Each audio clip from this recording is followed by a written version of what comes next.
Lately, we've been battling that their trespass again, because the state or Stan Bloom's crew, I call them, don't want to pay us for crossing our land. They said they don't have to, and it's right in the paper. I read it. And yet, if we went up to Fairbanks and pitch our tent in the back of Stan Bloom's yard, wonder what he'd do. He'd make us face a double-barrel shotgun, I suppose. And yet he feels he can come down to Chitina and feel free at whatever he wants to do. Now, who's this? I don't know about. He's supposed to be the president of these dipnet fishery. I think you heard of him. A couple of years ago, I went to Anchorage and testified about that too. And I don't feel it's right that they should enter upon our lands without paying us, because somebody have to pay for the cleanup. Somebody's going to have to be there to watch what they do. Yeah, even where there are bona fide easements, because when ANCSA was passed, they passed the 17B section that. And then they build a fire any old place they want to on native lands. Mm-hmm. And that's another frightening situation. Because Chitina is so dry. It's so dry, and there's so much brush down there, real dry. Suppose all that catch fire. Mm-hmm. That wind. Yeah, it's always blowing through there. And what are, you just mentioned the fires, but, and as Ruthie was saying, what are some of the things that you've seen or heard about along, the easements? For fires? Well, for fires and also, with the trash and stuff. I mean, people are, talk a little about that. I mean, the easements are there for people just to get to other public lands. They in the past, we always made an agreement for payment. I think Ahtna did too. And now it just seems like they go anywhere. They go anywhere. They get a permit, to go fishing from the state. And they just go down to the river without even asking or finding out which are native lands and which where they could enter.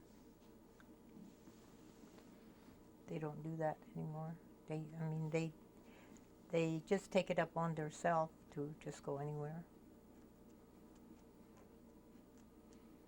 How do you feel about it? Very angry at times. Because I feel like right now, again, we have to be battling over, some land that belongs to us, and we know it, and they're trying to say, no, it's a public easement. It's not public easement. We know it isn't. And that just really makes me angry, because when I think about being a little girl down there, they took all the copper and silver and gold, out of that mine down there. And here we just reclaimed a little tiny bit of our land, and they even try to take that from us. Mm-hmm. The easements. And I don't think easements, are there to be used as an excuse to take lands from us. Now, how important is the land to the way that you live? The way that I live now? Yeah, as far as I'm sure you do subsistence. not much has changed with me since there, you know. I'm still doing what I always done when I was a little girl with my grandparents. And, Every summer I'm down there by the fish wheel. and what are some of the ways that the trespasses? You mentioned a couple of them, but what other things has trespass done to change the way that you live as far as gathering subsistence? Well, we seem to have to watch our camp more because of they take stuff, things we put down at our camp. Open our graves up and look for artifacts. All of these things, happen over the years. And they were turned in, but it just don't seem like anything was done about it. What are some of the ways that Chitina Native Court has tried to deal with trespass? Signs, that's another thing. We had to buy signs and put them all over.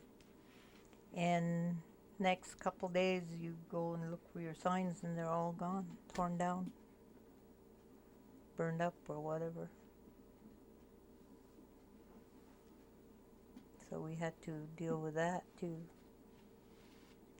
Had to go get more signs and put them up again. And, in the future, do you think it's possible for all the different people that want to fish and hunt to get along and respect each other? I don't see it. Because they absolutely got their minds made up that they're not going to comply with anything that, pertains to the Alaska Native Land Claims Act. They're just not. We were not liked from the beginning when the first white people came up here, and we're still not liked very well today. Sorry to say, but It's very true. There are a I've lot of seen it. people who don't recognize. No, they don't. basis They of don't that. recognize. How much land does Chitina own? 115,200 acres, I think.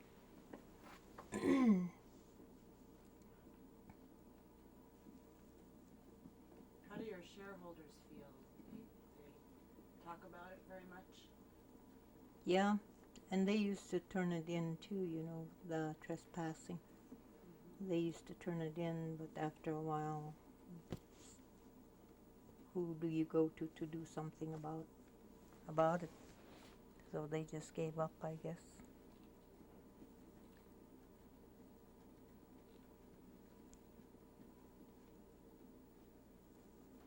And then it falls into our hands, and then again, we go and meet with the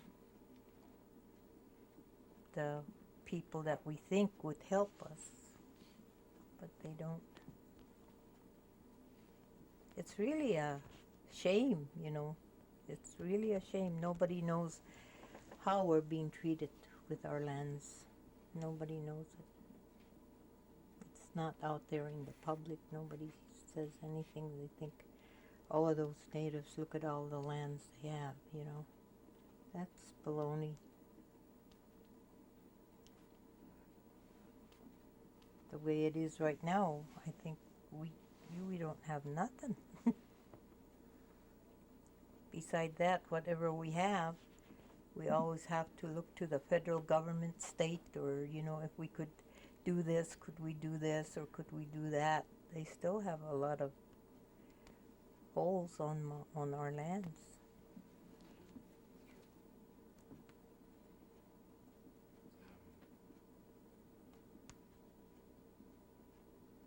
I think that's just about all the questions I had. I would love it if you could tell me a little bit more about when you were younger and what it was like to go fishing back then, as far as how many people there were out. And You never see people like now, you take a look at Kenai River or down at Chitina, down Cop River. They'll stand until just their heads are sticking out. With dip nets, the longest dip nets you ever saw. I mean, real long ones, and they dip net. Just their heads sticking out. And many times we saw, people almost drown that way. And what do they do out there? They're camped. That's another thing. They're camped on the sandbar. They're camped on the sandbar with their big Winnebagos and tents and whatnot. Where do they go and dump their waste? They have no toilet over there, on the sandbar. That's really, really, really a bad one with me. I don't feel like going down there to fish. Thinking what they do there, they just go right into the river. You don't know why all these sicknesses are around, and people get flus and stuff like that, or what you think is flus. You don't know what you're eating anymore. Most of the time, you're sick, and what's causing all that? A long time ago, my grandpa told me that you respect the river. That's right. You don't play in it. That's right. That's where your food comes from. It feeds you. Tell us about that. You were taught that way? Oh yeah. I think I grew up in two worlds, really. Because my grandparents were real subsistence people. I mean real subsistence people. They never had no store to run to, next door. So everything they had to be put up by them, made by them, eaten by them. And we've never, we stayed 8 miles out of Chitina and lived a subsistence, I think, a full subsistence life out there. And I've seen people come and visit, real nice people. Always was very respectful. Even, we had a lot of friends that stopped by, check after my grandpa and grandma. They were like that too. Then down below there we had a fish camp, which was totally, really totally subsistence. Now, last couple years ago, I had to come home and look at my dictionary and see what subsistence meant. They called everybody subsistence. Everybody. I don't know if they're crazy or what. The subsistence living says that you depend completely, your lifestyle is like the way we ate, the way we hunted, the way we preserved our food. But I just don't understand their version of subsistence. I was asked that in Anchorage, and I said, I can tell you my version and how we take care of fish, how we put up fish, how we preserve it. I said, to me, that is subsistence. That's the way I see it in the dictionary. Not where I see people going out there and holding a couple nets, between two boats and going down there and pulling out a bunch of fish and playing with them, throwing them back in the water. That's not subsistence. Just looking for big fish and letting the rest go. I'm sorry, go ahead. That's not subsistence. think it would be possible to live in the same way that your grandparents lived today, given what's going on? I don't think so. I always say, what if my grandparents ever came out of their graves and took one look, I'm sure they'd want to go back. I don't think they'd want to be around to see what we have to go through.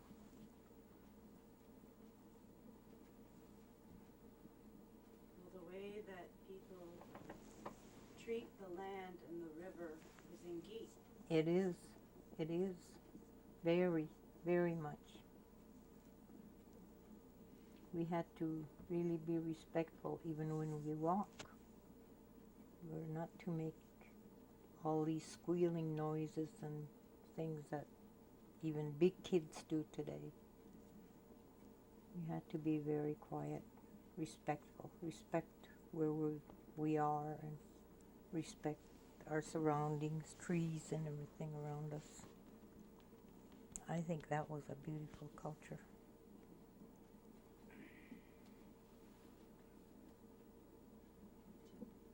Yeah.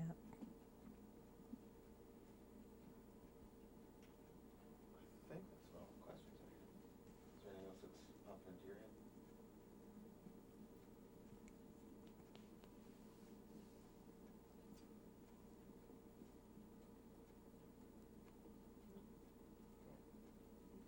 You asked her if she would want land users to. And I think she's right, they need to educate themselves. They can, and they could. Yeah, the native corporations have been very generous. No one respects it. So until you have to say, leave.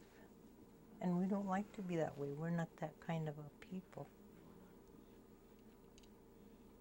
But I find myself doing that now, and it's getting easier as I do it. I think that's one thing about our culture is we were taught from the time I was this big about respect. Right. Respect for my elders, Mhm. respect for other people, Mhm. property, respect for my food, for my land, Mhm. and it was something that was taught to me all my life. Right. And so I didn't know there were people out there who didn't think that way. Who didn't think that way? Me too. I didn't know it. It was just like a cultural shock when we went to Chitina and got in school down there and see our own native kids, already went that way. Look at them and my gosh, what's wrong with these guys? Are they nuts? You don't do that. Everything was in Gee. And I think just about every home grew up like that. In Gee this and in Gee that. Can't do it,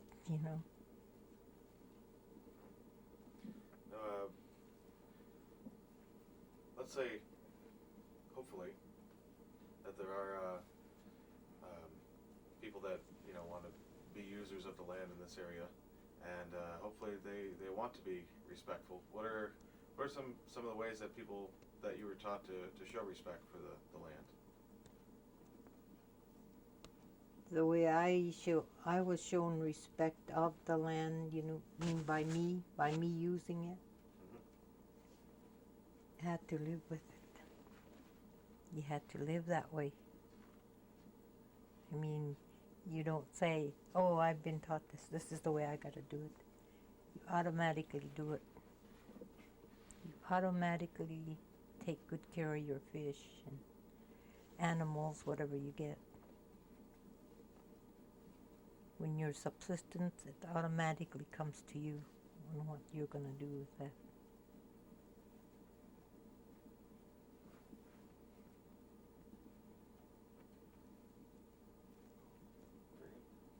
I think that cover what we're looking for. Oh, hold on.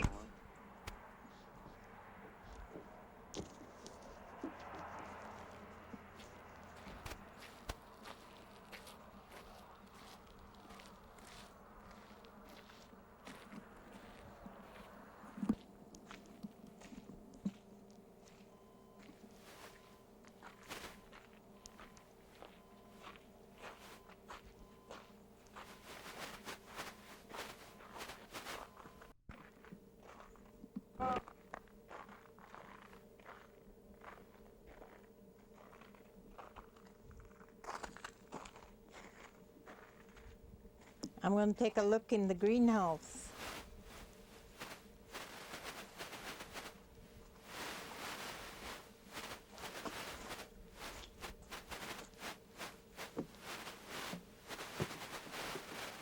Did.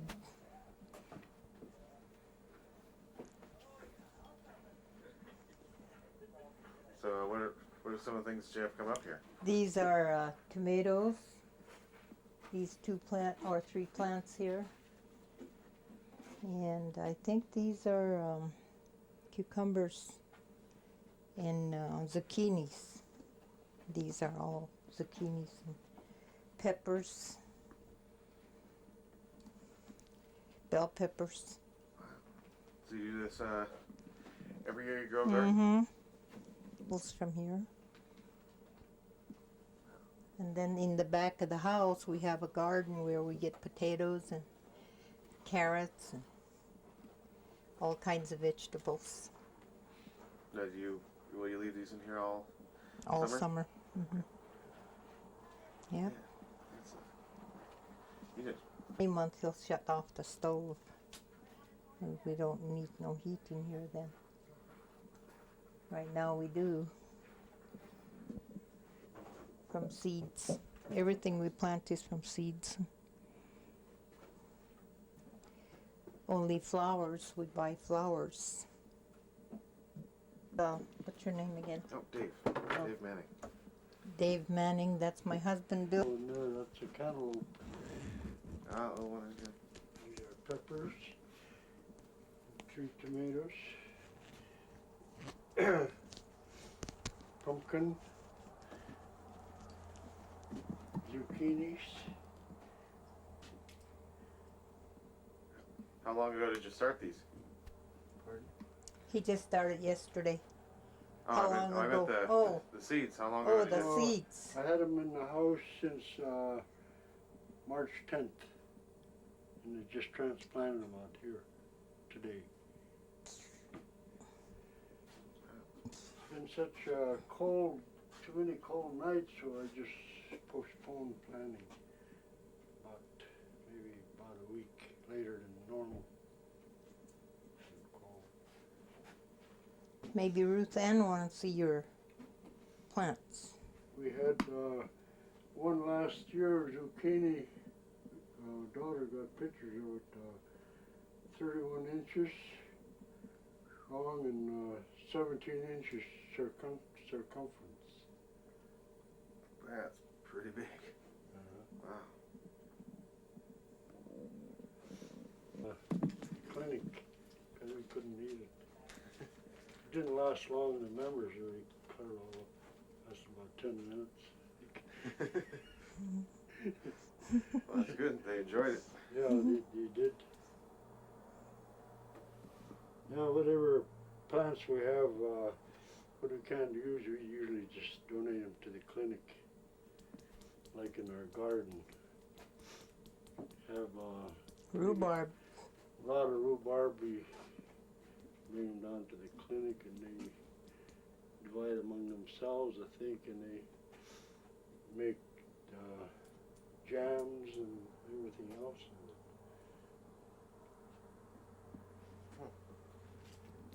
In there. As Yeah. He's got heat in there right now. Yeah, it's nice and warm. Mm-hmm. What But- if the old trucks had moved it? Oh yeah. Would be nice if Bill fixed that up for me. we got a little Drive garden down out and here. I start the cabbage. Everybody'd be scared of They get me. out of your way, Yeah, This get out of my afternoon, way. Here I keep them come. in here. And we usually He don't put plant our till cabbage about plants in 20th of here. May, and then we transplant them. Got Our little cabbage gets big, cabbage about like patch this. and cauliflower Yeah. and broccoli. Having boy, my dad used to And then we got a bigger Mhm. garden over there and plant everything. every year. Carrots. He got this one so it can run. Carrots grow He really started. good here. Wow. So he's Last gonna year do was some more work on 2 it. weeks made planting. and Sell they it, still I came to guess. What size. year is it? It's an Big old size thing. carrots. It's about a, Wow. gosh, I I should don't try know. carrots this year. I haven't Yeah. tried them. We had so many carrots. Really old. We brought buckets of it to the clinic. Some people come up to All the surplus. Wanna stuff buy we it? can't Yeah, we could. That's what I told Bill. I think we could sell that. to Boy, the they big really folks. enjoy it too. You see a bear around here? Oh, do we? That's what I hear. Lots of bear country. They come through here and go, we have a burn barrel over there. You'll hit that burn barrel, knock it over. Right there, the burn barrel. You'll knock it over and get in there and dig everything out that's inside of it. It always comes out right there. Black bear. Yeah, it's his area and it's his trail and he's not going to change it. Down here before the employment offices now. We got it on bid when Alaska became Yeah. a state. We had it. That's a lot of posted fun over up that way. Anchorage and moved it in here. It was early in the spring, so we didn't have no kind of road or anything. We were lucky they had construction. They were raising the road. Went up there and got a cat, and they made a ramp off the main highway with snow and brush. Wow. Packed it down. And we had a time to move. Get it off the property down. It cost more to move it than the actual bid we got on it, but we were satisfied though. It's a very strong built building, built the old-fashioned style, where they got some like in the floor, subfloor is built on a 45.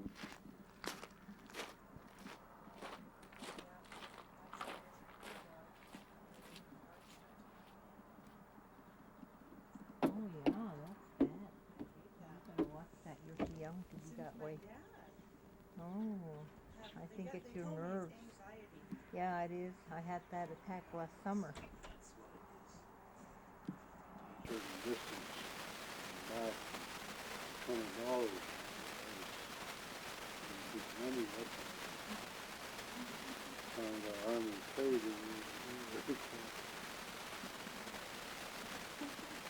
He's not swim no more, huh? Good lady.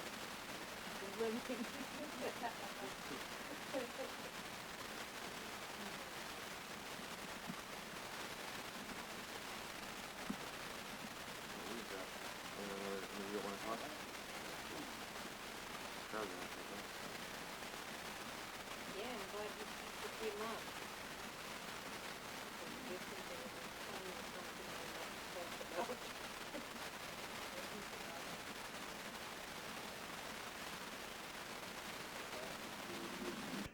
They had a dagger for shoulder patch.